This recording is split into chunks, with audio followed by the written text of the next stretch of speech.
আসসালামু আলাইকুম everyone, welcome back to brand new video. তো আজকের ভিডিওটিতে যে কথাটি বলবো সেটি হচ্ছে বর্তমান বাংলাদেশে এয়ারপোর্টের একটা বিষয় নিয়ে, যেটা হচ্ছে কাস্টম ক্লিয়ারেন্স।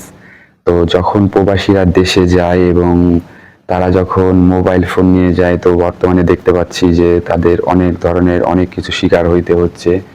তো বর্তমান পরিপ্রেক্ষিতে যেটা দেখতে পাচ্ছি যে প্রবাসীরা যখন দেশে যায় মোবাইল নিয়ে, তো একটা প্রবাসীর কাছে কিন্তু তার নিজের ব্যবহার করার ফোনে 2 থেকে 3টা ফোন থাকে। আমার নিজের কাছেও কিন্তু 2টা ফোন আছে ব্যবহার করার জন্য। তো যদি একটা প্রবাসী দেশে যাওয়ার সময় একটা ব্যবহার করা ফোন, একটা নতুন ফোন জাস্ট এমনভাবে নিতে পারে, সেই ক্ষেত্রে সে অনেক ধরনের সমস্যার সম্মুখীন হয়।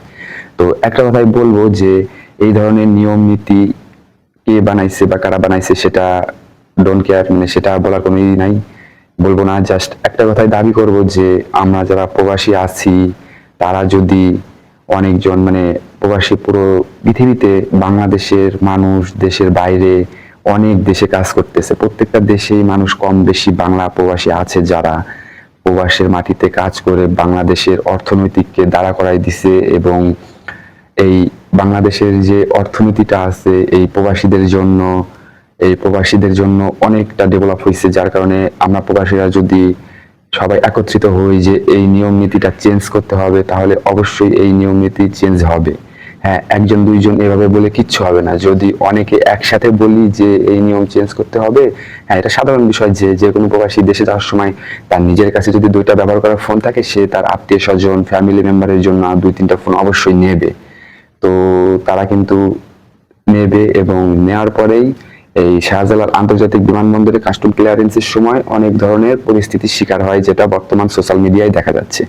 তো একটা কথাই বলবো, যদি সবাই মিলে এটার জন্য আমরা এক হই, যে বলি সোশ্যাল মিডিয়া থেকে শুরু করে, এবং তাদের কাছে দাবি জানাই, বর্তমানে যারা বাংলাদেশের গভর্নমেন্টের দায়িত্বে আছে তাদের কাছে যদি জানাই যে হ্যাঁ, আমাদের জন্য এটা অনেক প্রবলেম হচ্ছে, যার কারণে আমাদেরকে অনেক কিছু মোকাবেলা করতে হচ্ছে, যে গেলেই এই সমস্যা, এটা ভালোভাবে বুঝাইলে এবং সবাই একত্রিত হয়ে বললে অবশ্যই এই নিয়ম নীতিটা চেঞ্জ হবে।